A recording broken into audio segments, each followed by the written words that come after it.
যে একবার ধোকা দে সে বারবারই ধোকা দিবে।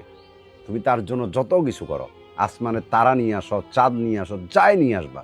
কিছু কিছু স্টোরিতে যদিও মেয়েরা বেমানি করে বা মেয়েরা ধোকা দেয়, আমি তারপরও এখানে মেয়েদের কোনো দোষ দেখি না।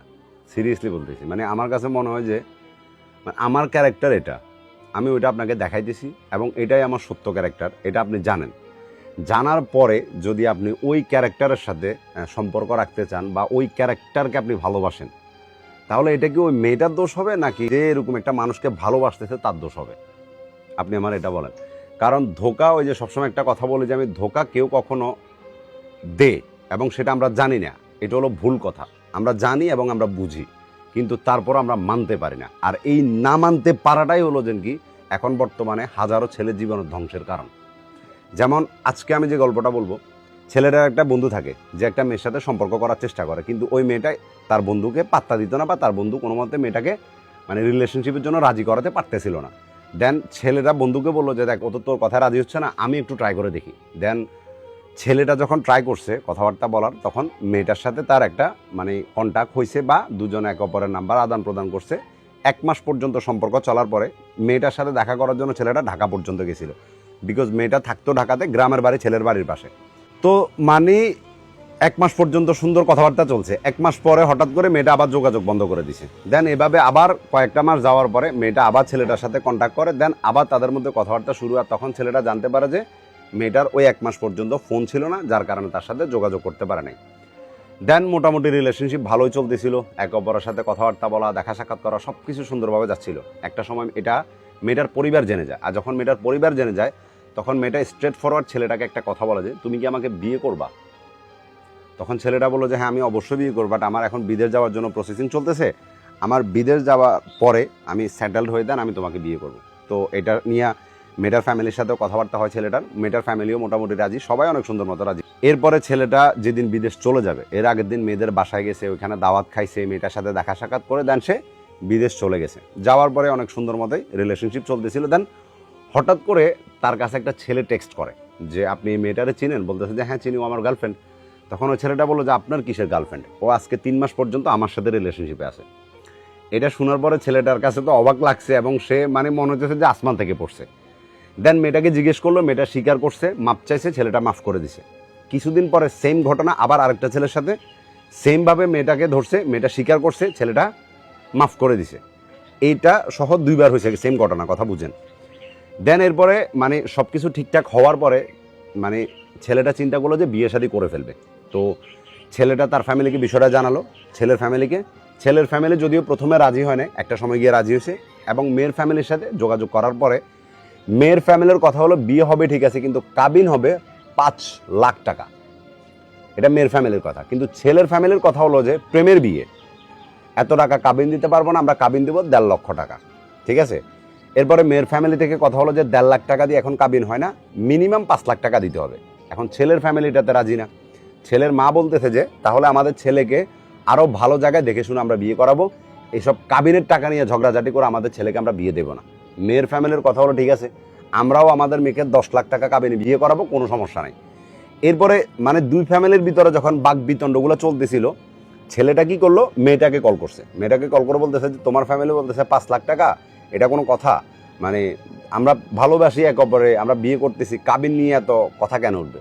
তখন মেয়েটা বললো যে 5 লাখ টাকা আমার ফ্যামিলি বলছে, এবং যদি 5 লাখ টাকা হয় তাহলে আমি তোমাকে বিয়ে করবো, আর যদি এর থেকে কম হয় আমি তোমাকে বিয়ে করতে পারবো না। এটা মেয়েটা বলে দিছে। দেন ওই দিন থেকে তাদের রিলেশনশিপ মনে করেন যে দি এন্ড হয়ে গেছে, কথাবার্তা বন্ধ, সব কিছু শেষ। চলে গেল আবার কয়েকটা মাস। এর মধ্যে কিন্তু ছেলেটা অনেক তাকে বোঝানো ট্রাই করছে, অনেক অনেক কিছু করছে, কিন্তু মেয়েটা কোনো মতে মানে নাই। দেন পরে আবার দেখা গেছে তাদের আবার মানে মেয়েটার অন্য জায়গা নাকি বিয়ে শাদী ঠিক হয়েছে, অ্যাকসেপ্ট এগুলো চলছে কিছুদিন, কিন্তু ওইখানে কিছু হয় নাই। পরে মানে মেয়েটার মা ছেলেটাকে কল করে বলতেছে যে ঠিক আছে, আমরা তোমার সাথে আমাদের মেয়েকে বিয়ে দেবো, সমস্যা নেই। দেন ছেলেটাও বললো যে ঠিক আছে, ছেলেও রাজি। দেন আবার মেয়েটার সাথে তার যোগাযোগ কন্ট্যাক্ট অনেক ভালোভাবে চলতেছিল। কিন্তু একটা সময় গিয়া এই ছেলেটা জানতে পারে যে এই মেয়েটা অন্য আরেকটা ছেলের সাথে রিলেশনশিপেও গেছে এবং তার সাথে বাইরে ঘুরতেও যায়। মানে বিষয়টা ছেলেটা কেন জানছে, একদিন মেয়েটা শাড়ি পরে ছেলেটাকে দেখাইতেছে যে মানে আমার দেখতে কেমন লাগতেছে। ছেলেটা বললো যে ঠিক আছে, সুন্দর লাগতেছে, কিন্তু এই ছেলেটা এই শাড়ি পরা মেয়েটাকে একটা ভিডিও দেখছে, যেটা মেয়েটার একটা ফেক অ্যাকাউন্ট আছে, একটা ছেলের সাথে ঘুরতেছে ওই শাড়ি পরে, পরে ওই শাড়িটা পরে এই ছেলেটাকে দেখাইতেছে, ঠিক আছে।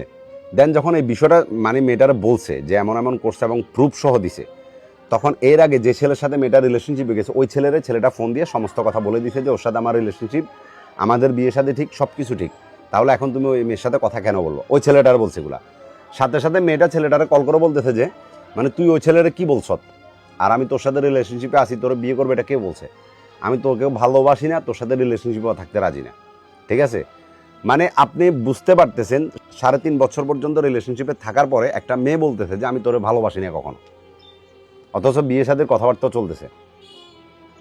দেন ছেলেটা এটা শোনার পরে তার কাছে অবভিয়াসলি কষ্ট লাগছে, সে কি করলো, বললো যে ঠিক আছে, সব জায়গা থেকে মেয়েটাকে ব্লক করে দিছে।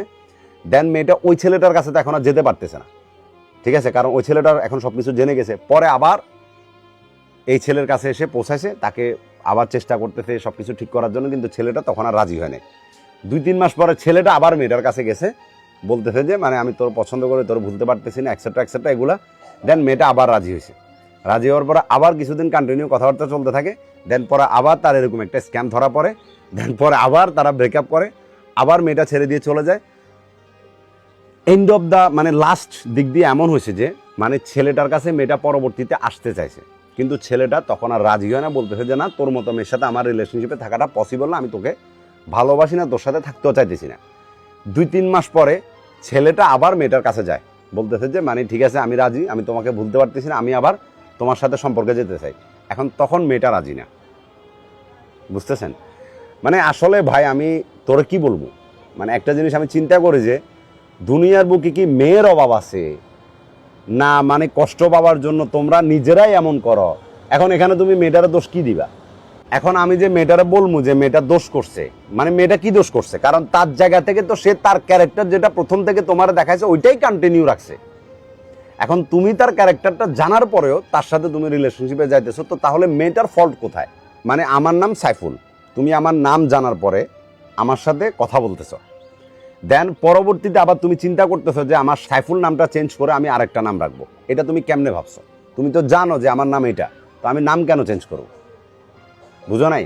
তো তুমি নিজের লাইফের কষ্ট, নিজের লাইফে যা কিছু হয়েছে সব কিছু তুমি নিজে নিয়ে আসছো, এখানে মেয়েটার কোনো দোষ নাই। সে তোমার প্রথমে বুঝাই দিছে যে যখন সে তোমাকে বাদ দিয়ে অন্য একটা ছেলের সাথে সম্পর্ক গেছে, সে তখনই তোমার বুঝাই দিছে যে সে তোমার ভালোবাসে না। এরপরে তো তোমার মুখের উপরে বলছে, তারপরেও তুমি ওই মেয়েটার পিছনে ঘুরতেছো। তো তোমাদের মতো ছেলেদের সাথে এমনটাই হওয়া উচিত এবং এমনটাই হয়েছে। এখানে মেয়েটার কোনো ফল্ট নাই বা মেয়েটার কোনো দোষও নাই। আমি শুধু তোমাকে এতটুকু বলতে পারি, যদি চাও সামনের জীবনটা পরিবর্তন করতে চাও, তো এই মেয়ের চক্কর বাদ দিয়া, এই সব রিলেশনশিপের চক্কর বাদ দিয়া নিজেকে লাইফে সেটেল করার চিন্তাধারা করো এবং মা বাবার পছন্দ করা পার্সনকে বিয়ে করো। যে একবার ধোকা দে সে বারবারই ধোকা দিবে। তুমি তার জন্য যত কিছু করো, আসমানে তারা নিয়ে আসো, চাঁদ নিয়ে আসো, যাই নিয়ে আসবা, সে তো তোমার ধোকা দিবেই। তো জীবন থেকে শিক্ষা নাও। এমনটা না যে তুমি জীবনে যেটা দেখছো ওইটা আবার করতেছো, আর তুমি তেমনটাই করছো। আশা করি এখন হয়তো তোমার মাথার ব্রেনটা খুলবে এবং সত্যটা বুঝতে পারবে। বাস তোমার জন্য দোয়া করি যাতে তোমার জ্ঞান শক্তিটা বাড়ে। ভালো থাকবা।